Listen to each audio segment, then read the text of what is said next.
Okay, we were going to talk about mogging. We're not going to talk about that. You can look up what that is if you don't know, or you don't have to. Or you don't have because to, maybe really. don't look up what mogging is. But I did want to bring it up because Vaughn, the Seattle Now producer, came up with the phrase, Governor Bob Ferguson is tax mogging Democrats. No. Which unfortunately is true and maybe should be the name of our episode. We're going to talk about it today. It's time for Sound Politics.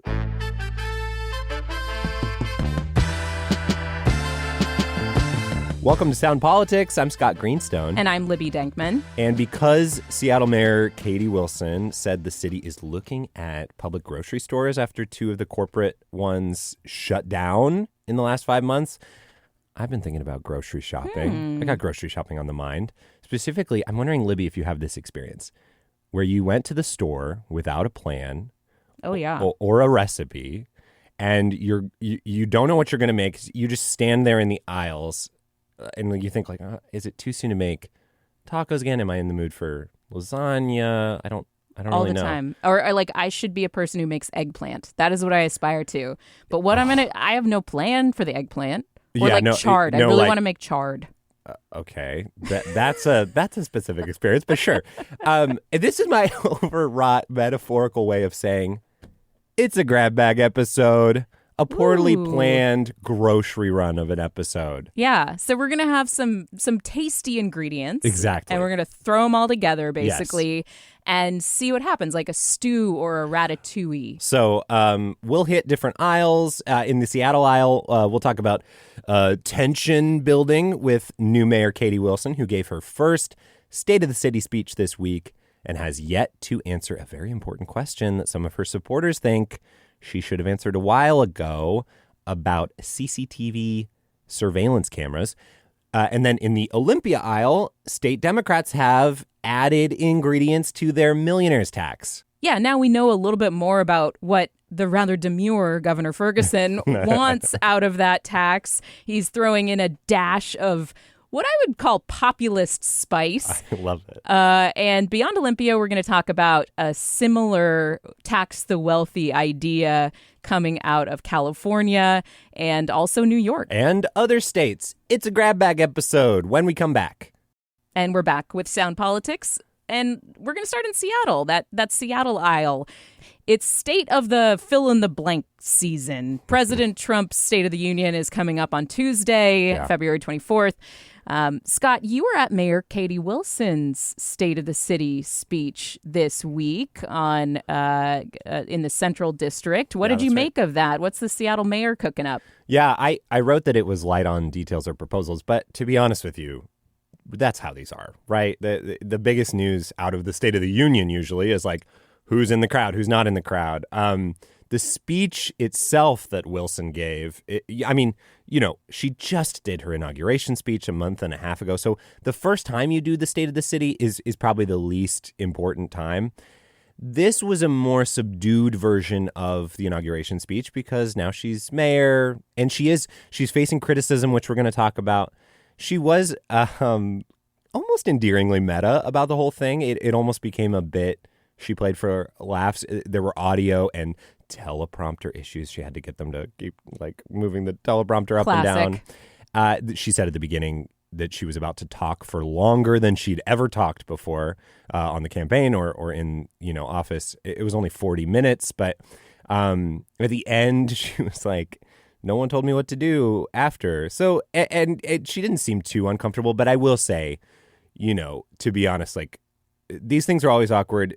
It wasn't a very good speech in the sense that she's still not great at sounding like she's not reading from a teleprompter, but it was sort of endearing. She's clearly getting more comfortable, like we've talked about, speaking. I was talking to David Croman, the City Hall reporter at the Seattle Times this week, and he was saying that he felt like the speech from Wilson kind of sounded like she was taking a more centrist tack, similar to previous mayors he's covered, Bruce Harrell and Jenny Durkin. I mean, I think that we saw that from a number of progressive commentators on X and Blue Sky and folks writing that, is this centrist Wilson coming forward? I think it's pretty early to be making those calls. Yeah.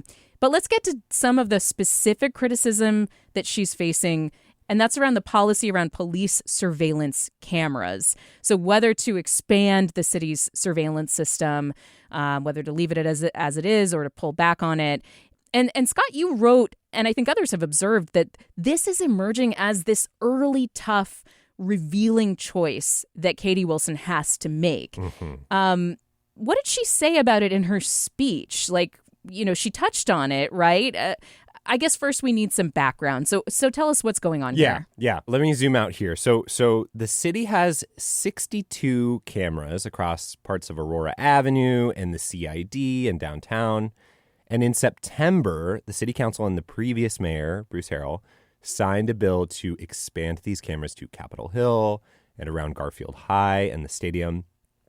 On the campaign trail, Wilson said she did not support that she did not support expanding the number of surveillance cameras. There's been lots of opposition to the expansion of the use of surveillance systems, or even that the cameras that are already installed remain active.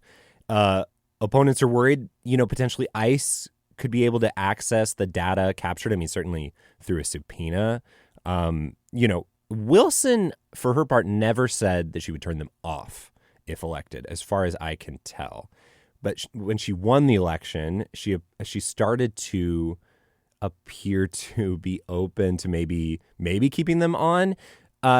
In December, she told a left-wing journalist named Hannah Krieg, quote, "I'm certainly not going to allow any further expansion of surveillance without an actual independent review of their effectiveness and their impact," which Hannah Krieg called, quote, "seemingly weaseling out of a once strong anti-surveillance position," but to me is actually putting another condition on, like, if I do expand these, I'm going to really want to know that they actually work. But she didn't say anything about any kind of analysis or study in the speech, right? So yeah, so before we get to the speech, really quick, in January, right? So she takes office, and then a shooting at a bus stop killed 2 Rainier Beach high school students, and cops have been asking for witnesses to come forward. The head of the PTA at the school approached the deputy mayor about expanding the cameras. And so here's what Katie said at her State of the City. I continue to have the concerns that I expressed during the campaign about data security and how surveillance cameras could be abused to target vulnerable communities. And I have also been moved by what I've heard from families and communities impacted by gun violence. I understand how CCTV cameras have been a useful tool to solve crimes and can reduce profiling and protect witnesses. These are both valid points of view that come from wanting the same thing: to be able to enjoy our neighborhoods and live our lives knowing that we will come home safe. I mean, that does sound much more conservative on cameras than she was in the campaign. Well, she's not taking a stance yet, right? And yes, she seems much more open to the cameras than she was on talking the about their potential benefits. Right, totally. So she also, for the record, did not say when she'd have an answer, did not say, she said she didn't want to rush to make a deadline. She wanted to get it right. She has definitely gotten criticism for, perceived, I think Erica Barnett called it dithering. Erica Barnett is another left-wing journalist who we've had on the show before. She said, real whiff on that one on Blue Sky. Publicola editor, Publicola. Erica Barnett. I saw one of the volunteers on Wilson's campaign also criticizing this in a Seattle Times op-ed, basically saying, turn the damn cameras off. Meanwhile, the business-backed groups like the Downtown Seattle Association, they support the camera expansion. Yeah. And I think that what you kind of mentioned at the beginning is right. This is emerging as a really interesting issue with a tough question. And a lot of it to me feels more about rhetoric than reality.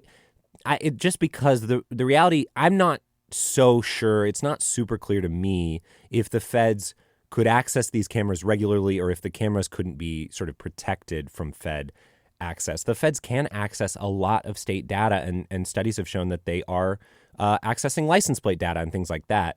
Alexis Mercedes Rink, for example, passed some legislation. She's a council member. A council member last year, basically saying if we get any indication that the federal government could access the cameras, we're going to shut them off. Right. So, yeah, it's not. I don't think it's a bad question of could they access it. It's just not clear to me that they can't be protected from access, or you can't, prepare for that eventuality. And likewise, meta studies I have looked at on cameras show mixed results when it comes to catching criminals. Their presence can reduce property and vehicle crime. That's been proven, but it's not clear how often they lead to catching violent criminals. So I guess I'm saying this is an interesting thing to watch because it's a tough choice, because Wilson is caught between the business community, and she says communities like Rainier Beach affected by gun violence, and the anti-ICE, anti-police surveillance lefty crowd that helped get her elected. Yeah.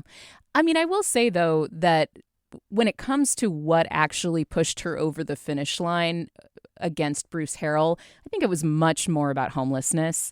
This was a really important issue to a section of the left. Yes, that's fair. But I definitely think that her promise, for example, in the state of the city to build 1,000 new units of shelter by the end of this year, like that is such a specific number and such a high bar that would be really rapid increase in our shelter capacity. So when it comes to she's getting heat from her most ardent supporters, but people on a certain, who are in an ideological lane, they are always going to be disappointed by the realities of governing, right? Yeah, absolutely. And just to be clear, like Mayor Bruce Harrell, Mayor Jenny Durkan, the past two mayors have made promises about rapidly expanding shelter units quickly. Jenny Durkan said tiny houses in her first year. That was a failure.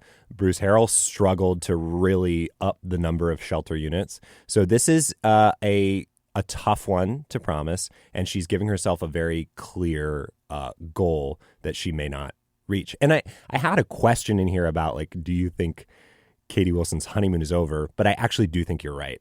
It's interesting because it is this core group of people who really supported her. Very important supporters, but not the average, like, swing voter who was convinced to go and cast a ballot for Katie. I think the average person was more looking at her criticism of Harrell, which landed on shelter specifically and on homelessness.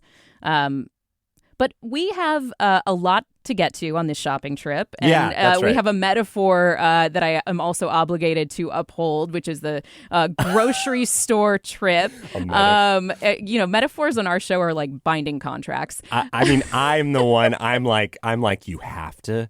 It can't just be another grab bag episode. It's got to be a shopping trip metaphor episode. Okay, so this is speaking of a shopping trip, it's been a staple for Sound Politics in our diet lately. Taxes and how Democrats' millionaires tax is shaping up during this short session in Olympia.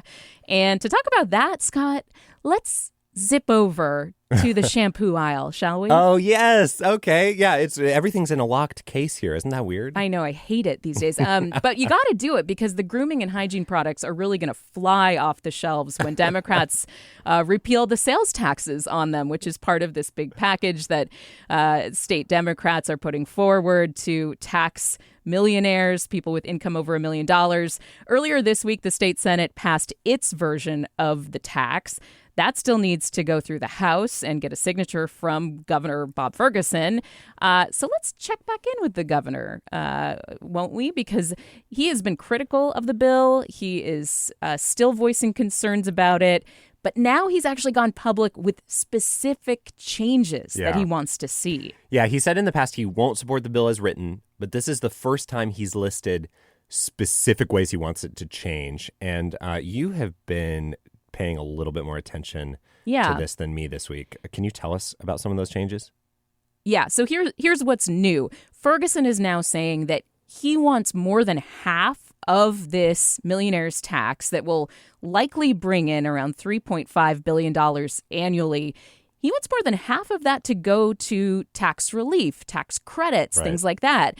He's basically, Scott, weighing in on this underlying debate about the justification for creating an income tax for the first time in Washington. And that is, like, does the revenue get redistributed to even out the tax burden in a state that has a unusually regressive tax structure? Or does the revenue fix the long-term budget problems for a state that has often been fiscally in the red? Yeah. And so here Ferguson is saying the first option. He wants that. Yes. I've said multiple times that any bill I sign must send a significant percentage of the revenue back to Washington families and small business owners. We are not there yet, and we are still not close to being there.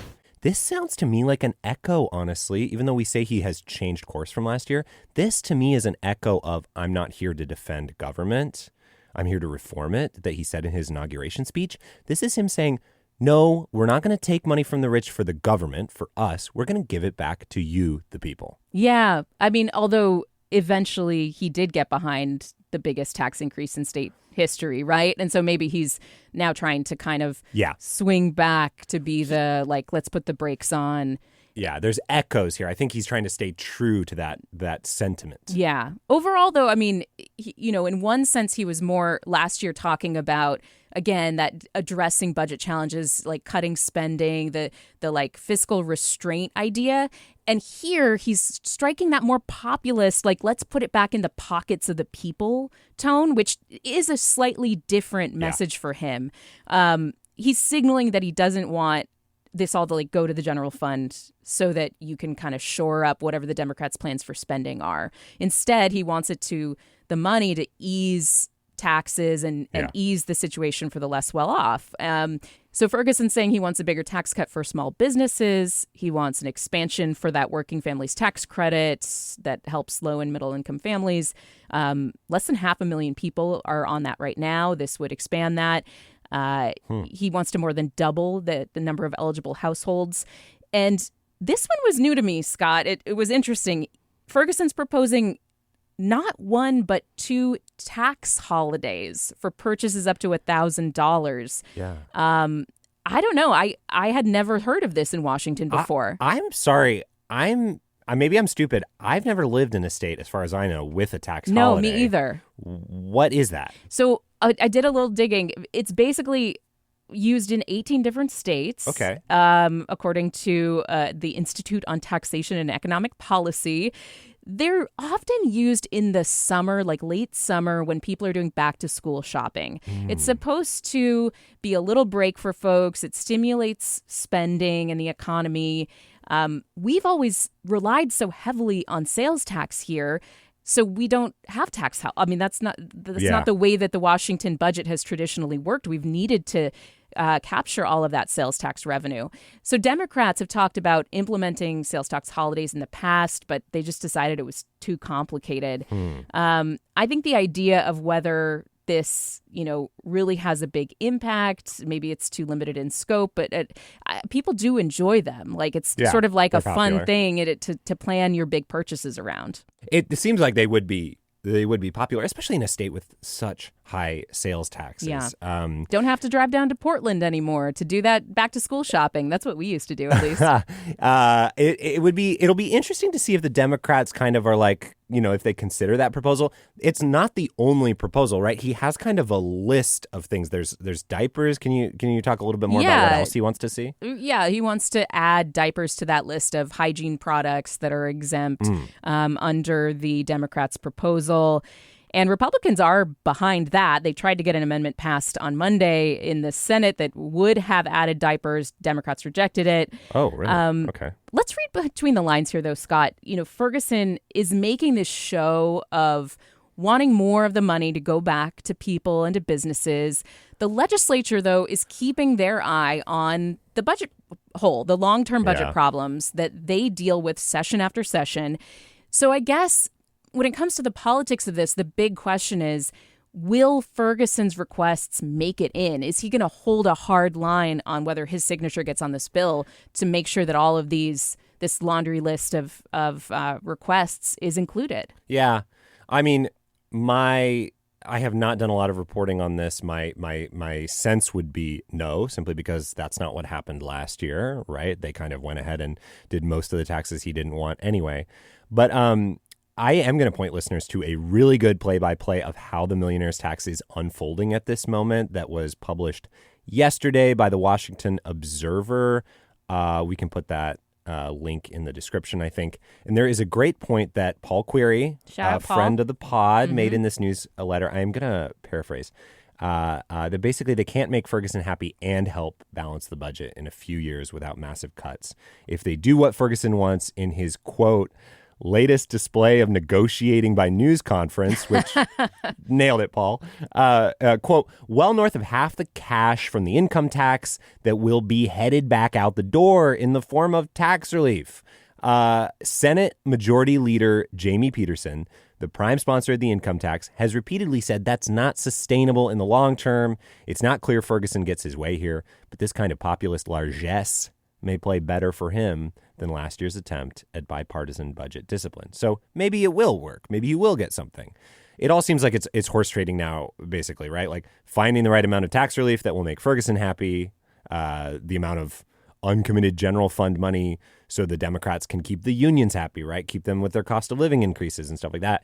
And the amount of, repealing big business taxes to keep Microsoft and big business happy. Yeah, which we're going to get to in just a minute. I have been workshopping this title for a while now, Scott, but maybe it's the week that we can finally use Robin Hood, Ferg in tights.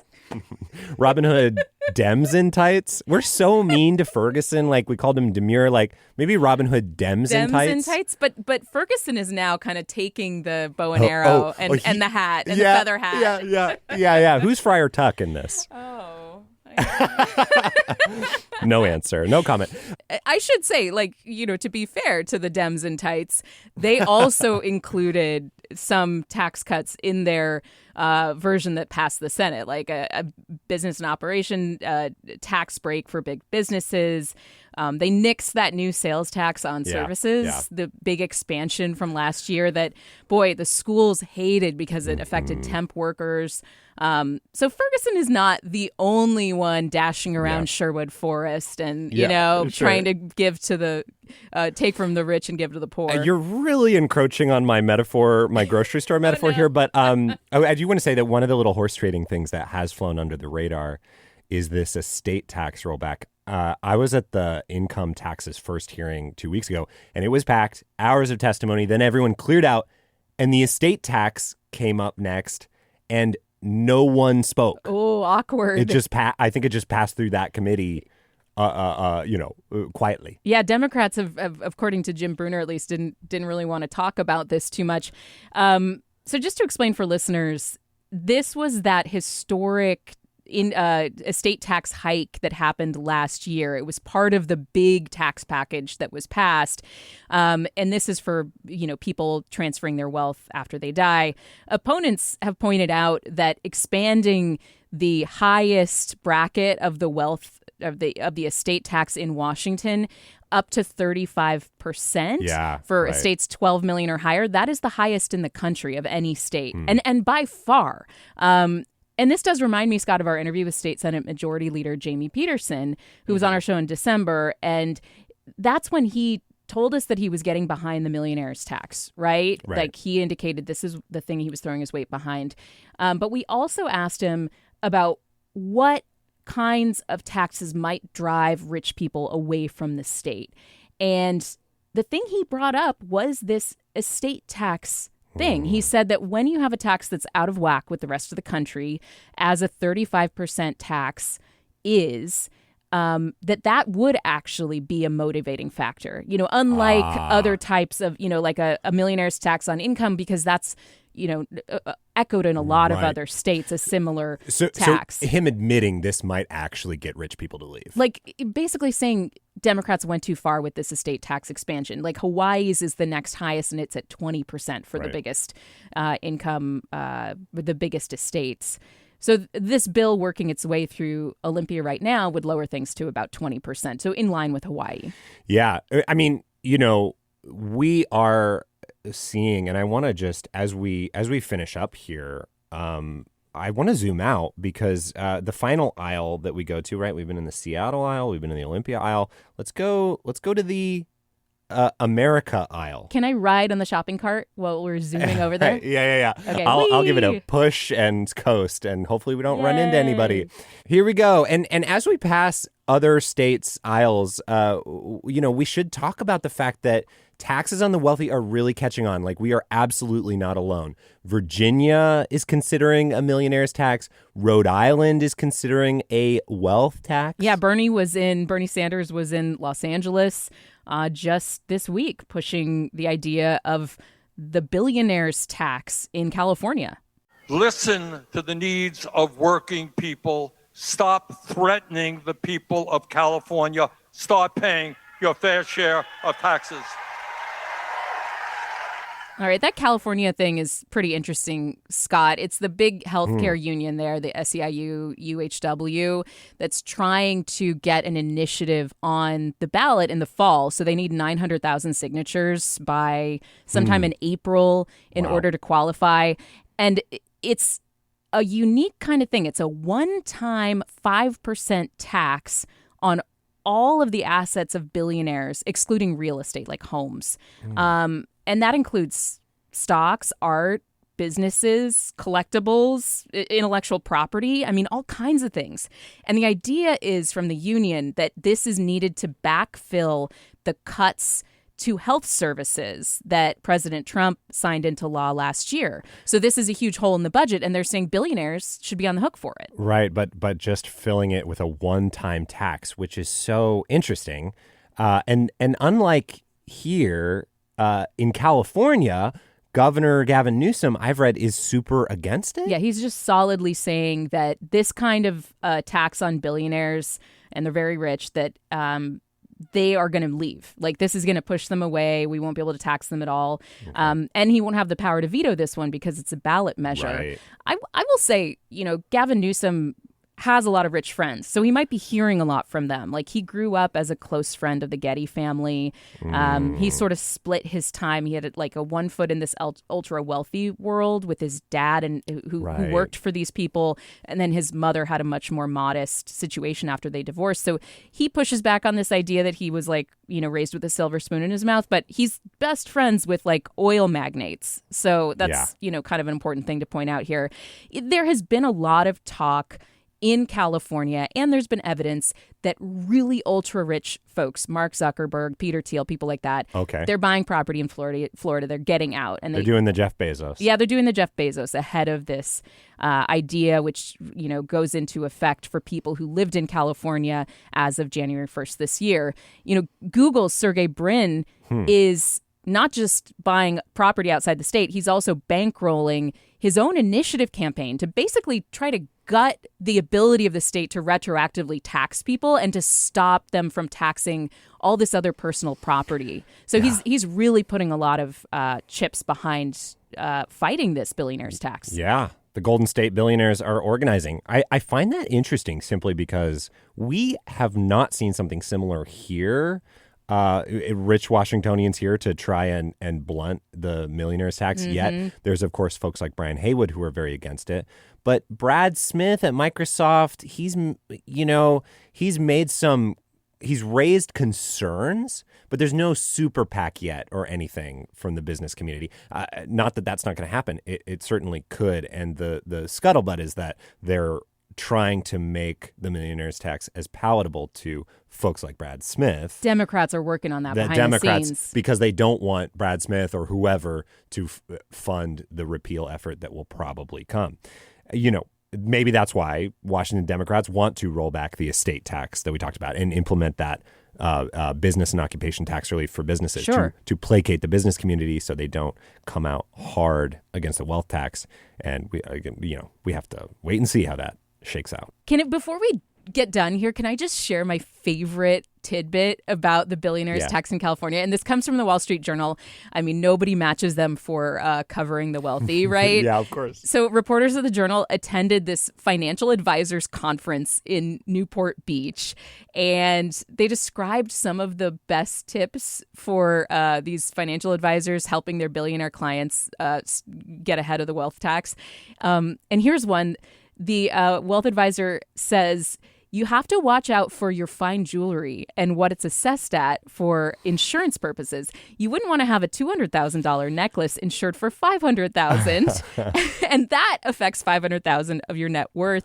So this guy suggested moving your valuable artwork out of state. So here's a quote. We have many clients whose Picassos are hanging in their living rooms here in California, but they might ultimately hang in the living room in the Aspen House. Of course, the Aspen House. This is actually good for me because I would never know where to hang my Picassos. It's really tough. I know. I can relate. So I should say that there is a similar situation also playing out in New York. Zoran Mamdani talked this week about how he really wants to see a wealth tax in New York, or he thinks he needs to levy a 10% property tax hike on New York City property owners in order to fund city services and keep that city out of the red. So taxing the wealthy is so hot right now. Yeah, it sounds familiar. Yeah. It's funny. I was actually in a millionaire's home. It was a humble millionaire's home here in Seattle. Brag. Well, I was doing a story. Somebody has rich friends. And he was showing me his art. No. This was a source for a story. This millionaire is for the millionaire's tax. He says he wants to pay it. As part of that story that I've been working on, touching on this trend and from talking to tax experts, I have found out that what we're talking about right now is a blue state phenomenon. Republican states have actually been cutting taxes on the wealthy in hopes of attracting them and stimulating economic growth. So, it's not exactly a trend, this expert at the Urban Institute told me. It's a divergence. Yeah. So the big question that Washington Democrats have to ask themselves here is, will all the billionaires move to Florida or to Texas? And if so, will the rest of us notice? Oops, no time to answer that, Scott. We have to get on and eat this weird grab bag stew that we've made today. I think I hear the credits rolling. Okay, here we go. That's it for Sound Politics. Our show is edited by Cat Smith. Our producer is Gabrielle Healy. I'm Scott Greenstone. And I'm Libby Denkmann. And remember, this show is only possible because people like you listener, fine, beautiful, wonderful person, gorgeous, smart, who definitely looks great in tights, better than Bob Ferguson. The reason we can do this show is because you give to KUOW. So if you appreciate the work that we do, head on over to KUOW.org/politics to give, or there's a link in the show notes. Thank you. Tights and Tevas. That's what he would be wearing. And I really don't like that mental image. So thank you so much, Libby. We'll see you next week. See you next week.